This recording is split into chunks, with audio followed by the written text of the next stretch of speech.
ప్రజల కోసం పనిచేసే బీఆర్ఎస్ పార్టీని ఆదరించండి, తనను ఎంపీగా గెలిపించండి, మీకు అండగా నేనుంటానని ఆటో డ్రైవర్లకు బీఆర్ఎస్ ఎంపీ అభ్యర్థి కొప్పుల ఈశ్వర్ భరోసా ఇచ్చారు.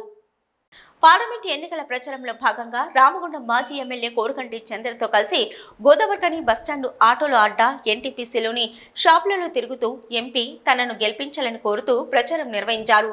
ఈ సందర్భంగా కొప్పుల ఈశ్వర్ మాయమాటలతో ప్రజలను మభ్యపెట్టి కాంగ్రెస్ పార్టీ అధికారంలోకి వచ్చిందని, అలాంటి పార్టీకి ప్రజలు పార్లమెంట్ ఎన్నికల్లో బుద్ధి చెప్పే అవకాశం వచ్చిందన్నారు. కాంగ్రెస్ పార్టీ అధికారంలోకి రాగానే ఆటో డ్రైవర్లను, రైతులను, మహిళలను నట్టేట ముంచిందని ఆరోపించారు. ఆటో డ్రైవర్ల సమస్యలపై తాము అండగా నిలబడతామని, అవసరమైతే మీకోసం పోరాటం చేయడానికి సిద్ధంగా ఉన్నామని తెలిపారు.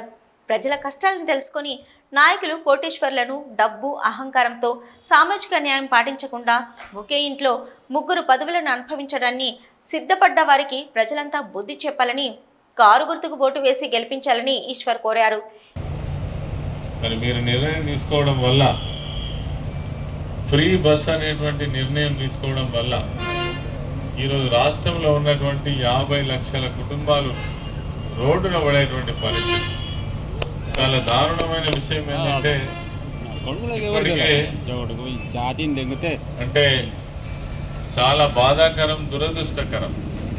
48 మంది ఆటో డ్రైవర్లు ఈ ఒత్తిడి తట్టుకోలేక, ఒక ఆటో డ్రైవర్ అయితే స్వయంగా తన నిరసన తెలపాలని ఒక ఆటో తీసుకొని పోయి సీఎం గారి ఇంటి ముందటనే తగలబెట్టినటువంటి దారుణమైన పరిస్థితిని మనం చూస్తున్నాం.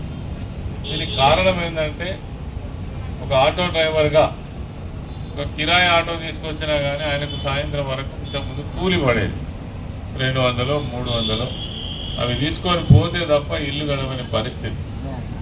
అదేవిధంగా ఆటో లోన్ తీసుకొచ్చుకొని కొనుక్కున్నటువంటి వాళ్ళైతే 1000, 1500 రూపాయలు కనుక, 1500 ఎన్నడూ రావు, 1000, 1200 వరకు వస్తాయి. మరి దాంట్లో ఆటో కిస్తీ కట్టుకోవడంతో పాటు మరి ఆ రోజు ఆయనకు కూలి పడడము, డీజిల్లో పెట్రోల్లో మనం మోసేటువంటి ఫ్యూయల్ ఖర్చు తీసేస్తే ఓ 400, 300 రూపాయల కూలి పడేటువంటి పరిస్థితి. ఈరోజు ఏమైపోయింది, అసలు ఆటోలకు గిరాకీ లేకుండా అయిపోయింది, ఎక్కే వాళ్ళు లేకుండా అయిపోయింది. మరి ఫ్రీ బస్ వచ్చిన తర్వాత చాలా దారుణమైన పరిస్థితులు ఈరోజు రాష్ట్రం మొత్తం మీద కూడా ఆటో డ్రైవర్ సోదరులు ఎదుర్కొంటున్నారు. మీ బాధ మాకు అర్థమవుతుంది.